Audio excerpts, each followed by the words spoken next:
আপনি লজ্জা তো থাকবে না, লজ্জা থাকলে শিক্ষকদের পেটাতে পারে। দেখে মনে হচ্ছে বাচ্চা বাচ্চা সব এরা হয়তো ওই গুন্ডা বাহিনী ড্রেস করিয়ে দিয়েছে শুধু পেটানোর জন্য। এই চারটা সুন্দর একটা মশলা টিপে একটা টিচারের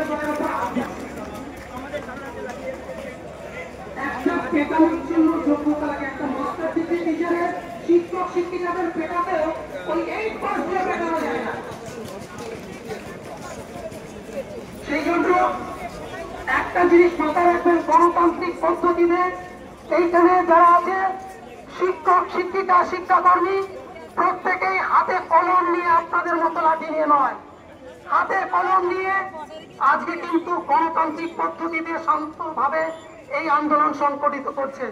ইতিহাস আমি বলবো না, ইতিহাস প্রত্যেকেই জানে।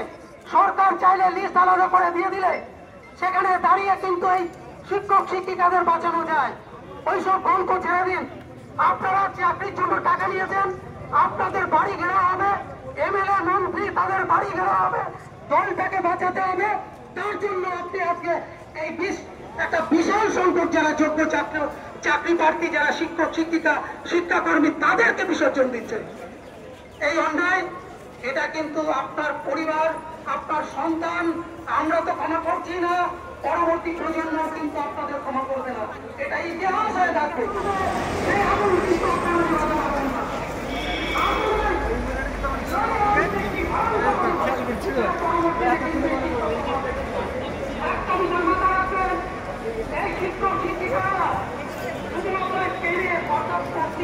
পেয়েছে আর এরকম পারে কিন্তু সেই উর্বরতা, মস্তিষ্কের উর্বরতা নিয়ে আপনাদের এই টোটাল বিষয়টাকে তলিয়ে দিতে সমাজ ব্যবস্থা এরাই কিন্তু সর্বোচ্চ স্থানে আছে।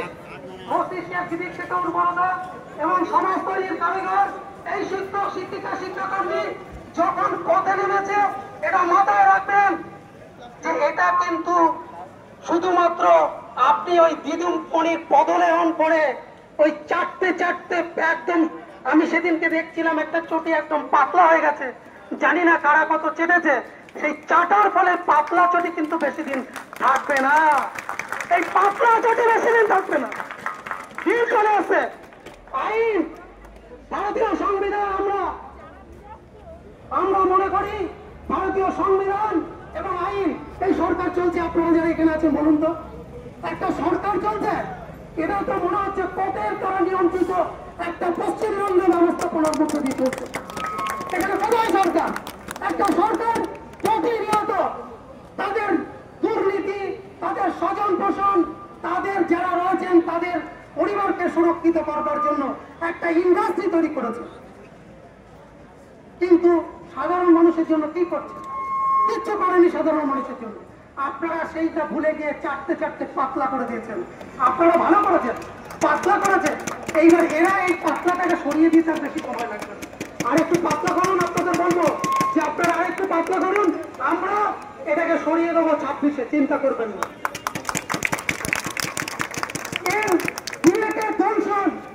আপনারা যেভাবে অত্যাচার করেছেন, আপনি এদেরকে ছত্রভঙ্গ করতেই পারতেন। এইভাবে লাঠিচার্জ করে, এইভাবে মস্তিষ্কে রজত স্যার, সে এখন মৃত্যুর সঙ্গে পাঞ্জা লড়ছে, লজ্জা হয়নি? তার রেটিনাটা খারাপ হয়ে গেছে। আপনাদের বিবেক থাকা উচিত যে আমরা ছত্রভঙ্গ করব। যদি আপনাদের সেই দক্ষতা না থাকে ছেড়ে দিন। প্রচুর বেকার শিক্ষক, প্রচুর ছাত্রছাত্রী আছে, তারা পরীক্ষা দিয়ে বিধাননগর কমিউনিটি দায়িত্ব নেবে। যদি নিরীহ এই শিক্ষক শিক্ষিকাদের, আপনি যারা নিরস্ত্র তাদেরকে আপনি যদি এইভাবে রক্তাক্ত না করে এখান থেকে ছত্রভঙ্গ করতে পারেন, আমরা মনে করি আপনারা ব্যর্থ, আপনারা অপদার্থ। এই অপদার্থ পুলিশ প্রশাসনকে দিয়ে পশ্চিমবঙ্গ চলতে পারে না।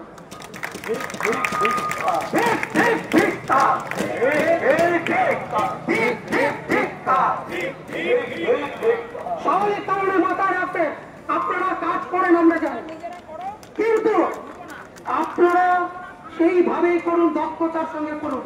আমি জানি দক্ষতা আপনাদের নেই, টাকার বিনিময়ে চাকরিতে। আমি আপনাদেরকে আবার হুঁশিয়ারি দিচ্ছি, যদি পরবর্তীকালে আমাদের এই শিক্ষক শিক্ষিকা শিক্ষাকর্মী যারা এখানে শান্তপ্রিয়ভাবে আইনের লড়াইটা করছেন সুপ্রিম কোর্টে, যেখানে তাদের লড়াই সরকারের বিরুদ্ধে, সেই সরকার যারা চাকরি দিয়েছিল অ্যাপয়েন্টিং অথরিটি, এই বিকাশ ভবনের উপর তালায় বসে রয়েছে। আর ওই আমাদের পর্ষদ অফিসে সেখানে দীর্ঘ লড়াই চলবে। আপনারা মাঝখানে ঢুকবেন না। যদি সরকারের কাজ করতে হয় আপনারা দক্ষতার সঙ্গে করুন, কোনো লাঠিচার্জ নয়, শান্তভাবে একদম রক্তাক্ত না করে আপনারা ছত্রভঙ্গ করতে যদি পারেন আপনারা করবেন। আর যদি এরা মনে করে আইনের লড়াই, আপনার যদি এরকম চাকরি যেত আপনি কি করতেন? আপনার যদি চাকরিটা যেত আপনি ওখানে হাসতে হাসতে ডিউটি করতে পারতেন। অনেকে হাসছেন, ভাবছেন কি সুন্দর কথা বলছেন। এগুলো মানবেন না।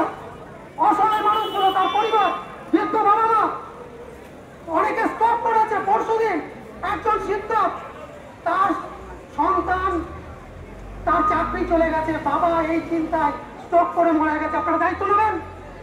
অনেকে কালকে যেভাবে পিছিয়েছেন সেই পেটানোর জন্য অনেক বাবা মা অসুস্থ হয়ে গেছে। সেই জন্য আপনাদের অনুরোধ করব, আপনাদের কাছে রিকোয়েস্ট করব, সরকারের পক্ষ থেকে সমস্ত আন্দোলনকে বানচাল করার একটা প্রক্রিয়া সরকার চালায়, আপনারা করবেন।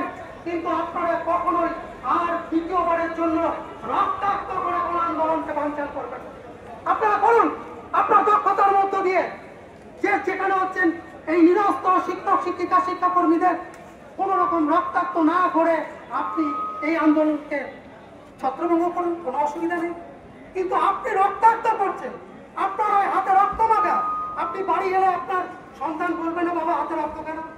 আপনি শিক্ষক পিটিয়ে এসছেন, যে শিক্ষক সকালবেলা ঘুম থেকে উঠে আপনার ছাত্রকে পাঠাতে হবে সেই শিক্ষকের কাছে। আর কত বলবো, নিশ্চয়ই আপনাদের শুভবুদ্ধির উন্মোচন এই আশা রেখে সকল যারা উপস্থিত হয়েছেন, সংগ্রামী আন্দোলন, এই আন্দোলন চালিয়ে যান।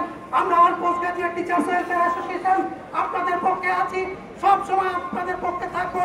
যত বড় আন্দোলন হোক আর যাই হোক আইনের লড়াই আমরা পাশে আছি এই কথা দিয়ে আমার ভাই সুমন দীর্ঘ সময় ধরে এবং আপনারা যেভাবে লড়াই করছেন আপনাকে আমাদের সংগঠনের পক্ষ থেকে কুর্নিশ জানিয়ে আমাদের বক্তব্য শেষ করছি।